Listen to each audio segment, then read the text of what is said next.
नमस्कार दोस्तों, स्वागत है आप लोगों का रसोल स्टडी पॉइंट पे। और आज की इस वीडियो में हम अपने 11th क्लास पॉलिटिकल साइंस का जो फर्स्ट चैप्टर है जिसका नाम है संविधान क्यों और कैसे, इस चैप्टर के हम कुल मिला के 20 प्लस एमसीक्यू क्वेश्चन देखने वाले हैं। ये जो 20 प्लस एमसीक्यू क्वेश्चन है वो मैंने क्वेश्चन बैंक से लिया है। जो मेरे पास क्वेश्चन बैंक है उसमें से मैंने क्वेश्चन आपके लिए लिए हैं। बहुत ज़्यादा इंपॉर्टेंट क्वेश्चन है, एक बार इस वीडियो को आप जरूर देख ली, ठीक है। इसके अलावा दोस्तों आज मैं आप लोगों के लिए जो पॉलिटिकल साइंस का जो सेकंड बुक है राजनीतिक सिद्धांत, उसका मैं फर्स्ट चैप्टर का सेकंड पार्ट डालने वाला था, बट कुछ कारणवश आज मैं वीडियो नहीं बना पाया हूं। तो इस कारण मैंने सोचा है कि आप लोगों के लिए चलिए कुछ एमसीक्यू क्वेश्चंस ही आप लोगों के लिए लेकर आ जाते हैं। तो आज हम फर्स्ट चैप्टर के एमसीक्यू क्वेश्चन को देखने वाले हैं। बट वो जो फर्स्ट चैप्टर का जो हमारा वीडियो है राजनीतिक सिद्धांत का जो फर्स्ट चैप्टर की जो सेकंड पार्ट है वो वीडियो आप लोगों को कल जरूर प्रोवाइड करा दी जाएगी। और उस चैप्टर का जो एमसीक्यू क्वेश्चन रहेगा, मोस्ट इंपोर्टेंट एमसीक्यू क्वेश्चन, उसकी वीडियो भी आप लोगों को कल या परसों तक प्रोवाइड करा दी जाएगी, ठीक है दोस्तों। क्वेश्चन नंबर 1 देखते हैं। क्वेश्चन नंबर 1 है हमारा, संविधान यह तय करता है कि, ठीक है। तो संविधान क्या तय करता है? तो ऑप्शन हमारे पास 4 ऑप्शन दिए गए हैं, हम ऑप्शन को पढ़ते हैं। ऑप्शन ये है, निर्णय लेने की शक्ति किसके पास होगी, ठीक है। उसके बाद ऑप्शन बी है, कानून कौन बनाएगा। ऑप्शन जो हमारे पास ग है वो है, सरकार कैसे निर्मित होगी। और ऑप्शन जो डी दिया गया है, मतलब ऑप्शन लास्ट जो दिया गया है हमें, उसमें है उपरोक्त सभी। तो देखिए दोस्तों, संविधान ये सभी चीज़ें तय करता है कि निर्णय लेने की शक्ति किसके पास होगी, कानून कौन बनाएगा, सरकार कैसे निर्मित होगी, ये सभी तय कौन करता है? संविधान करता है। यानी कि हमारा इस क्वेश्चन में जो सही उत्तर हो जाएगा वो ऑप्शन घ उपरोक्त सभी हमारा क्या हो जाएगा? सही उत्तर हो जाएगा।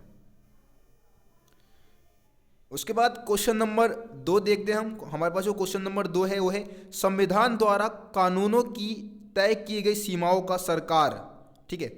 अब मतलब संविधान जो कानून बनाती है उसके साथ सरकार का क्या व्यवहार रहेगा, सरकार क्या कर सकती है उसके साथ। ऑप्शन ए है, उल्लंघन कर सकती है।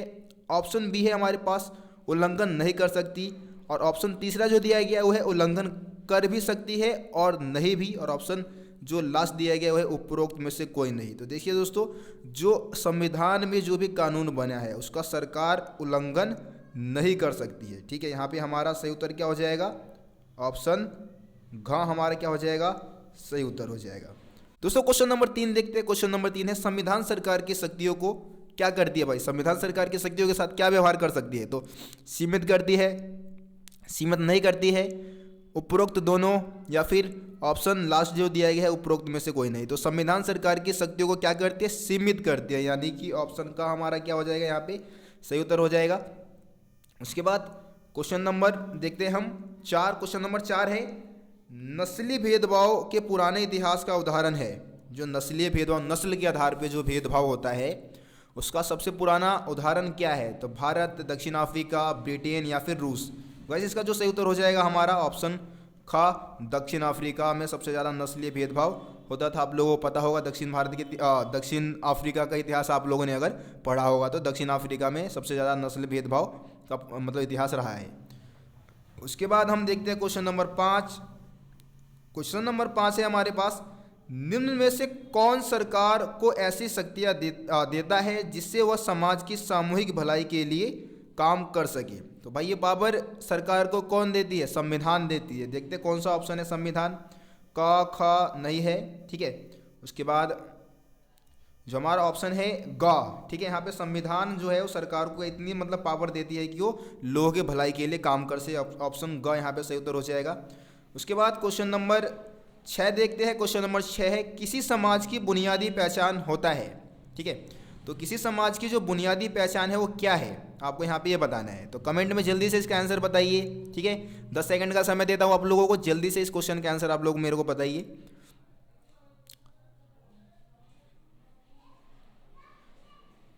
तो देखिए दोस्तों, किसी समाज की जो बुनियादी पहचान है वो है संविधान, ठीक है। ऑप्शन ख यहाँ पे सही उत्तर हो जाएगा। बुनियादी पहचान है संविधान। संविधान से ही पता लगता है कि कोई भी देश कैसा है, उसका व्यवहार कैसा है, क्या लोकतांत्रिक देश है या फिर राजतंत्र वहाँ पे अपनाया जा रहा है ना। तो ये सब चीज़ें किससे पता लगता है? संविधान से पता लगता है। चलिए आगे बढ़ते हैं।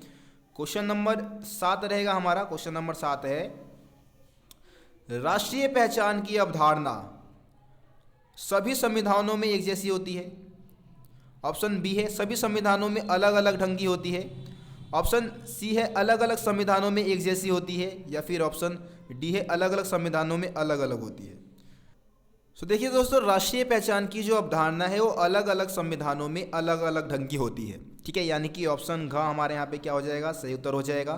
अगला क्वेश्चन देखते हैं। क्वेश्चन नंबर है हमारे पास, क्वेश्चन नंबर 8 दिया गया है, विश्व का सर्वाधिक सफल संविधान किस देश का है?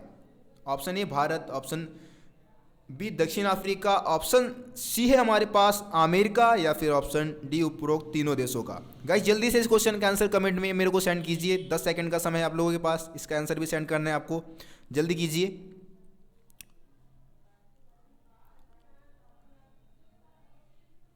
सो गाइस इस क्वेश्चन का जो सही उत्तर हो जाएगा हमारा वो है उपरोक्त तीनों देश का संविधान। इसके अलावा दोस्तों मैं आप लोगों को बता देना चाहूंगा कि कल या परसों से मैं आप लोगों की लाइव क्लास भी लेना स्टार्ट कर रहा हूँ, ठीक है।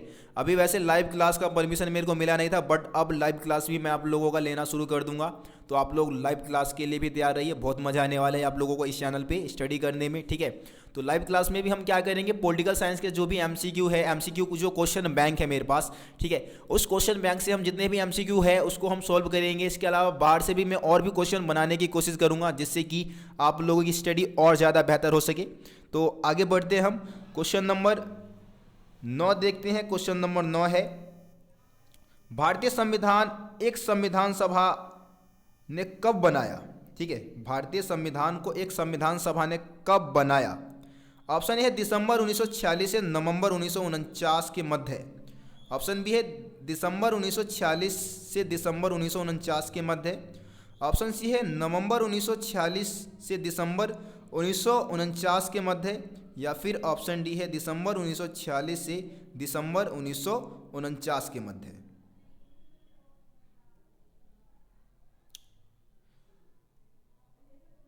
सो गाइस इस क्वेश्चन का जो हमारा सही उत्तर होगा ऑप्शन का हो जाएगा सही उत्तर, है ना। दिसंबर 1946 से लेकर नवंबर 1949 के मध्य हमारे संविधान बना था। ऑप्शन का आपका यहाँ पे क्या हो जाएगा, सही उत्तर हो जाएगा। उसके बाद क्वेश्चन नंबर हम 10 देखते हैं। क्वेश्चन नंबर 10 है हमारे पास, नेपाल में किस संविधान में बहुदलीय लोकतंत्र की शुरुआत की गई? मतलब आपको पता है कि भाई नेपाल में कई बार संविधान बने, 5 से 6 बार, 5 बार लगभग संविधान बने और उसको फिर दोबारा से भंग कर दिया जाता था। लेकिन संविधान में बहुदलीय लोकतंत्र की स्थापना कौन से संविधान की, जो कौन सा संविधान बना था उसके मदद से किया गया था, ठीक है। तो यहाँ पे आपका जो सही उत्तर हो जाएगा ऑप्शन घ, ठीक। 1990 में जो संविधान बना था उसके बाद बहुदलीय लोकतंत्र की जो शुरुआत है वहाँ पे हो गई थी। उसके बाद हम क्वेश्चन नंबर 11 देखते हैं। क्वेश्चन नंबर 11, अत्यधिक लचीला संविधान दिया गया है परिवर्तन के दबाव में नष्ट हो जाता है, ठीक है। उसके बाद ऑप्शन बी है समाज को सुरक्षा तथा पहचान नहीं दे पाता, ऑप्शन सी है परिस्थितियों के अनुकूल अपने को ढाल नहीं पाता, या फिर ऑप्शन डी है इनमें से कोई नहीं। तो इसका जो ऑप्शन बी आप देख रहे हो, ऑप्शन ख समाज को सुरक्षा तथा पहचान नहीं दे पाता है, ठीक है, ये आपका क्या हो जाएगा, यहाँ पे सही उत्तर हो जाएगा। एक लचीले संविधान की एक खास बात होती है। उसके बाद क्वेश्चन नंबर 12 देखते हैं। क्वेश्चन नंबर 12 है, एक आदर्श संविधान की कौन सी विशेषता है? तो आदर्श संविधान की विशेषता आपसे पूछी गई, विस्तृत होता है, स्पष्ट होता है, लिखित होता है, यानी कि ऑप्शन डी यहाँ पे आपको क्या कर देना है, सही उत्तर लगा देना है। उसके बाद क्वेश्चन नंबर 13 देखते हैं। क्वेश्चन नंबर 13 है, किस देश में संविधान एक लिखित दस्तावेज के रूप में नहीं है? बहुत ज़्यादा इंपॉर्टेंट क्वेश्चन है दोस्तों। किस संविधान मतलब किस देश के संविधान एक लिखित दस्तावेज के रूप में नहीं है? तो इसका जो हमारा सही उत्तर हो जाएगा ऑप्शन घ, इंग्लैंड, ठीक है। इंग्लैंड का जो संविधान है वो लिखित रूप में नहीं है। उसके बाद क्वेश्चन नंबर 14 देखते हैं। क्वेश्चन नंबर 14 है, निम्न में से कौन सा संविधान का प्रकार नहीं है? संविधान का प्रकार नहीं है, आपसे ये पूछा गया है इस क्वेश्चन में। ऑप्शन ए है लचीला संविधान, ऑप्शन बी अलिखित संविधान, ऑप्शन सी है धार्मिक संविधान, या फिर ऑप्शन डी कठोर संविधान। गाइस जल्दी से इस क्वेश्चन का आंसर आप कमेंट में बताइए, ठीक है। तो आप लोगों को मैं बता देना चाहूँगा कि जो धार्मिक संविधान है, संविधान का एक प्रकार नहीं, क्योंकि कोई भी संविधान जो है वो धर्म के आधार पर नहीं बनाया जाता है, ठीक है ना।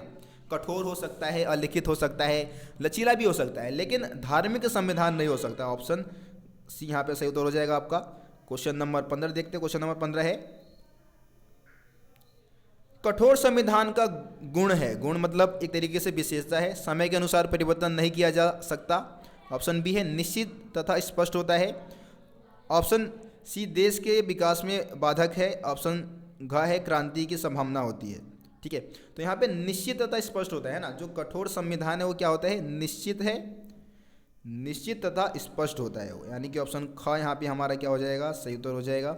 उसके बाद देखते हैं अगला क्वेश्चन, कठोर संविधान, क्वेश्चन नंबर 16 है, कठोर संविधान वह होता है जिसे ऑप्शन ए संशोधन किया जा सकता है, ऑप्शन ख है संशोधन नहीं किया जा सकता। ठीक है, उसके बाद क्वेश्चन जो ऑप्शन दिया गया है ग, साधारण कानूनों के संशोधन प्रक्रिया जैसे ही संशोधन किया जाता है या फिर साधारण कानून की संशोधन प्रक्रिया से भिन्न प्रक्रिया द्वारा संशोधन किया जाता है। तो आपको पता है कि भाई साधारण कानून में जो संशोधन की प्रक्रिया है उसके माध्यम से कठोर संविधान में संशोधन नहीं हो सकता, यानी कि ऑप्शन घ हमारा क्या हो जाएगा, सही हो जाएगा। साधारण कानून की संशोधन प्रक्रिया से भिन्न प्रक्रिया द्वारा संशोधन किया जाता है, मतलब आसानी से इसमें क्या हो सकता है, संशोधन नहीं हो सकता है। ठीक है, उसके बाद क्वेश्चन नंबर 17 देखते हैं। क्वेश्चन नंबर 17 है, भारत का संविधान बनकर तैयार हुआ। तो आप बहुत ही आसान क्वेश्चन है यार, भारत का संविधान कब बन के तैयार हुआ था, 26 नवंबर 1949 को बन के तैयार हो गया था। और लागू कब हुआ था, लागू हुआ था 26 जनवरी 1950 को। तो अगला क्वेश्चन शायद इसी पर आधारित है, 26 जनवरी 1950 को हमारा संविधान लागू हो गया था। ठीक है, और 26 नवंबर 1949 को बनकर तैयार हुआ था। यहाँ पे बच्चे कंफ्यूज रहते हैं, कंफ्यूजन नहीं होना आपको। ठीक है, आगे बढ़ते हैं क्वेश्चन नंबर 19 की तरफ। क्वेश्चन नंबर 19 है, भारतीय संविधान सभा के अध्यक्ष कौन थे। तो आप लोगों को पता है कि भाई भारतीय संविधान सभा के जो अध्यक्ष थे वो डॉक्टर राजेंद्र प्रसाद थे, है ना। उसके बाद अगला क्वेश्चन देखते हैं, क्वेश्चन नंबर 20 है, संविधान सभा के प्रारूप समिति के अध्यक्ष कौन थे। तो प्रारूप समिति के अध्यक्ष जो थे वो डॉक्टर भीमराव अंबेडकर थे। उसके बाद क्वेश्चन नंबर 21 देखते हैं। क्वेश्चन नंबर 21 है, संविधान सभा की पहली बैठक कब हुई थी। तो संविधान सभा की पहली बैठक 9 दिसंबर 1946 को हुई थी। ठीक, उसके बाद क्वेश्चन नंबर 22 देखते हैं। क्वेश्चन नंबर 22 है, संविधान सभा का अंतिम अधिवेशन कब हुआ था। भाई अंतिम अधिवेशन बताना है कब हुआ था। तो इसका सही उत्तर हो जाएगा 26 नवंबर 1949 को हुआ था। ठीक है, 26 नवंबर 1949 को संविधान सभा का जो अंतिम अधिवेशन है वो कंप्लीट हुआ था। ठीक, तो ये 22 MCQ क्वेश्चन थे जो मैंने क्वेश्चन बैंक से लिए हैं। इसके अलावा क्वेश्चन बैंक को हम क्या करेंगे, लाइव क्लास में सॉल्व किया करेंगे अब। ठीक है, तो लाइव क्लास आप लोगों का शुरू करने जा रहा हूँ। तो आप लोग यार अब कल से या परसों से जब से भी मैं लाइव क्लास स्टार्ट करूँगा तो आपको एक तरीके से मैं कम्युनिटी टैब में एक पोस्ट कर दूंगा, जिससे आपको पता लग जाएगा टाइमिंग क्या रहने वाली है लाइव क्लास की, और जो भी सिस्टम रहेगा सब कुछ पता चल जाएगा। तो अब आप लोगों का जो क्वेश्चन बैंक के जितने ही पॉलिटिकल साइंस के क्वेश्चन है वो हम लाइव क्लास में सॉल्व करेंगे। तो चलिए दोस्तों, मिलते हैं फिर आप लोगों से अगली वीडियो में। तब तक के लिए जय हिंद, जय भारत।